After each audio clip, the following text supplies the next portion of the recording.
আমরা লোকালয় ছোট গল্পের বইটি ওরকম অনুষ্ঠানে এখানে উপস্থিত হয়েছি।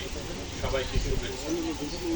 লোকালয় বইটি ছোট গল্পের বই, যেটা সহজ বা ভাষায় লেখা, শব্দেরা ভিড় করে,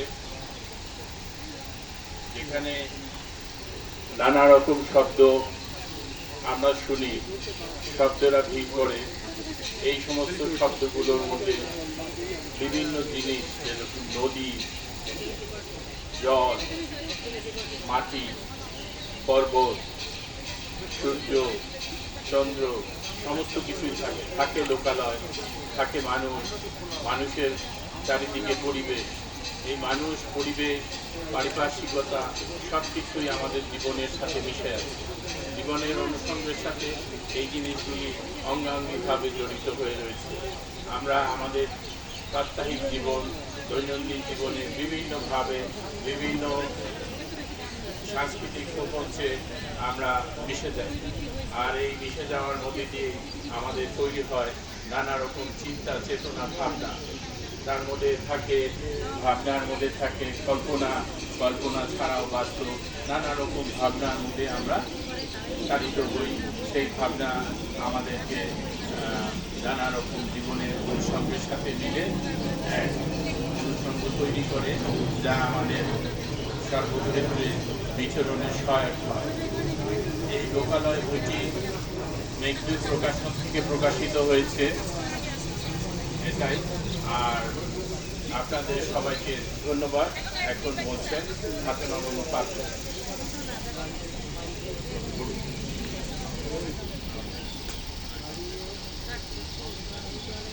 সবাইকে নারী দিবসের শুভেচ্ছা। বিশ্বে যা কিছু মহান সৃষ্টি চির কল্যাণকর, অর্ধেক তার করিয়াছে নারী, অর্ধেক তার নয়।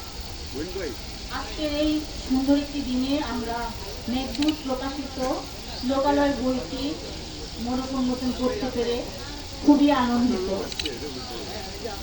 লেখক তার লেখনী দিয়ে তার অনুভূতিকে প্রকাশ করেছেন। তার লেখনীর মাধ্যমে প্রকৃতি, নদী, জলবায়ু সবকিছুই স্থান পেয়েছে। আমরা চাই আপনারা কবিতাটি, লেখকের গল্পটি পড়ুন, লেখককে আরো অনুপ্রাণিত করুন, লেখকের লেখাকে আরো শানিত করুন। আমরা কৃতার্থ থাকবো কবির, লেখকের লেখনীকে যেন আরো অনেক দূর এগিয়ে নিয়ে যেতে পারে। আজকে সবাইকে শুভকামনা, ধন্যবাদ।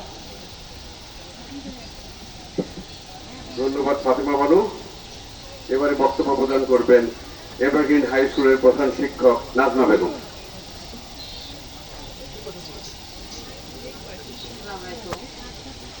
সবাইকে যাচ্ছি নারী দিবসের শুভেচ্ছা। লোকালয় গল্পের তহিদ আহমেদ ও আমার দেবর হয়।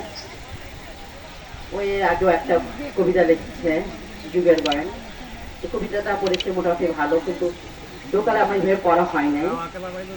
এখানে সে উৎসর্গ করেছে যে আপনজন, তার আপনজন, সব আপনজন, যারা যারা আপনজন তাদের উৎসর্গ করছে।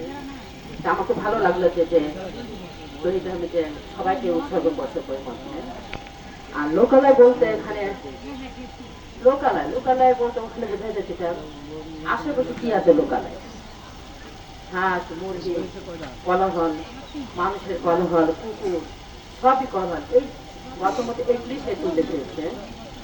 যাক, ও ছোট মানুষ, প্রথম গল্প মোটামুটি খারাপ হয় না, ভালো হয়েছে করে দেখছি। তা আপনারা ওকে উৎসাহ করেন ও বইটাতে নিয়ে, এটা দোয়া করি আমি।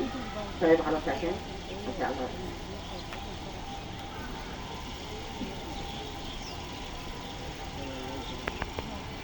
এবারে বক্তব্য প্রদান করবেন গণপূর্ত অধিদপ্তরের অবসরপ্রাপ্ত অতিরিক্ত প্রধান প্রকৌশলী জনাব ফৌজি বিন ফরিদ।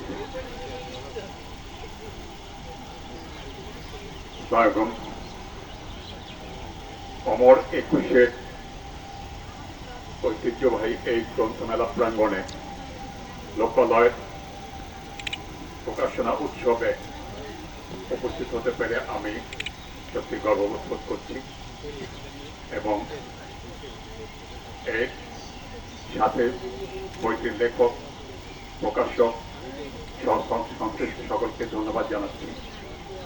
একটি নতুন বই মানে একটি নতুন চিন্তাধারা, নতুন আলোচনার উন্মোচন।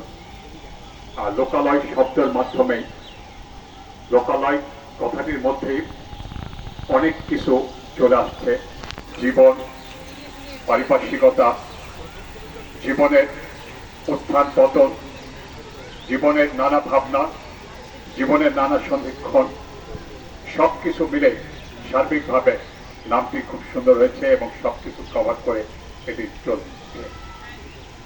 তৌহিদ আহমেদের বই গত 21শে বইমেলাতে প্রকাশ হয়েছে, এবারও প্রকাশ হচ্ছে এবং সে ধারাবাহিকভাবে তার বই 21শের বইমেলায় প্রকাশ করে যাচ্ছে, যেটা বাংলাদেশের সবচেয়ে গর্বের একটা স্থান 21শের বইমেলা।